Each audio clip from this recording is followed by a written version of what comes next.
নম্বর যে আদবটি রক্ষা করে চলতে হবে তা হচ্ছে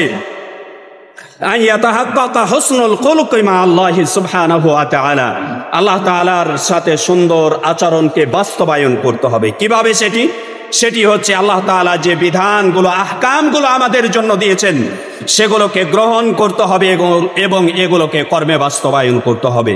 এগুলোকে যদি আমরা গ্রহণ করেছি, কর্মে বাস্তবায়ন করিনি, যদি এই রূপ হয় তাহলে আমরা আল্লাহর সাথে আদব রক্ষা করে চলতে পারলাম না।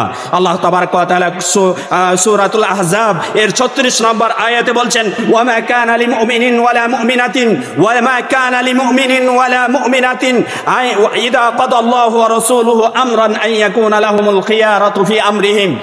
কোন মুমিনের জন্য, কোন মুমিন পুরুষ নারীর জন্য উচিত নয়, সমীচীন নয় যে তারা এ কথা বলবে আল্লাহ তাআলার রাসূলের নির্দেশ আসার পরে, আল্লাহ তাআলার কোন নির্দেশ এসেছে, আল্লাহ তাআলার কোন বিধান তার কাছে পৌঁছে গিয়েছে, রাসূল সাল্লাল্লাহু আলাইহি ওয়াসাল্লামের কোন বিধান তার কাছে পৌঁছে গিয়েছে, এরপরে কোন মুমিন মুমিনাত বলতে পারে না যে এক্ষেত্রে আমাদের একটু স্বাধীনতা রয়েছে, এটা আমি বাস্তবায়ন করব না, বা এটা আমি আল্লাহ রাসূল এটা পার্থিব জগতের নির্দেশনা দিয়েছে, এটাকে আমরা একটু চিন্তা ভাবনা করি, দেখি আমরা সেই মতটাকে গ্রহণ করতে পারি কিনা।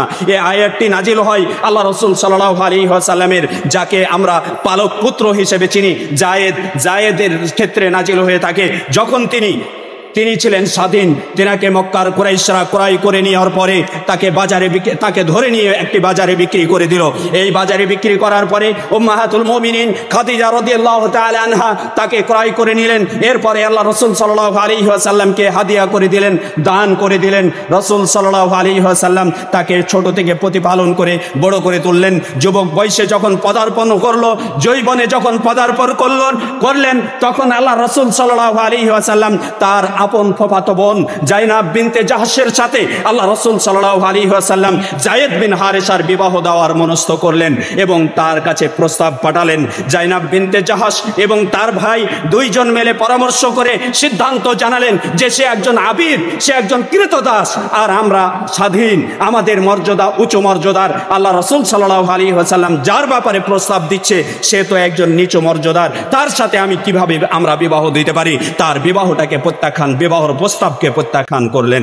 এই বিবাহর প্রস্তাবকে প্রত্যাখ্যান করার সাথে সাথে আল্লাহ সুবহানাহু ওয়া তাআলা কোরআনের আয়াত নাজিল করে দিলেন, দিয়ে জানিয়ে দিলেন, হে মুমিন মুমিনারা, যখন আল্লাহ রাসূল আদেশ দিচ্ছেন এই আদেশকে তোমরা কখনো প্রত্যাখ্যান করতে পারো না। যারা এই প্রত্যাখ্যান করে তারা মাসিয়াতে লিপ্ত হয়। আল্লাহ তাআলা বলছেন, ওয়ামান ইয়াসিল্লাহা ওয়া রাসূলাহু, যারা আল্লাহ এবং তার রাসূলের নাফরমানি করে মাসিয়াতে লিপ্ত হয়, যারা আল্লাহ রাসূল এবং আল্লাহর বিধানকে অমান্য করে চলে, যারা উপেক্ষা করে চলে, ফাকাদ দাল্লা দালালাম মুবিনা, তারা স্পষ্ট ভ্রষ্টতায় নিমজ্জিত হয়েছে। সম্মানিত উপস্থিতি, কি বুঝলাম? আল্লাহ রাসূল সাল্লাল্লাহু আলাইহি ওয়াসাল্লাম কি বুঝালেন, আল্লাহ তাআলা কি বুঝালেন, আর আমরাই কি বুঝলাম? আজকে দেখুন আল্লাহ তাবারক ওয়া তাআলা বলে দিলেন, যারা আল্লাহ রাসূলের বিধান আসার পরে তারা পার্থিব জগতের বিধান হলেও সেটার ক্ষেত্রে যদি উপেক্ষা করে, সেটাকে উপেক্ষা করে নিজেদের মতকে, নিজেদের আত্মমর্যাদাকে প্রতিষ্ঠিত করতে চায়, তাহলে সেই ব্যক্তিরা স্পষ্ট ভ্রষ্টতায় নিমজ্জিত হয়েছে। সেই ব্যক্তিরা আল্লাহ রাসূলের সাথে নাফরমানিতে নিমজ্জিত হয়েছে। সম্মানিত উপস্থিতি, এই জন্য সেটা পার্থিব জগতেও হলেও সর্বদাই সেই জিনিসটি প্রাধান্য পাবে কিসের মাধ্যমে? বিত্তাকওয়া, আল্লাহর ভীতির মাধ্যমে।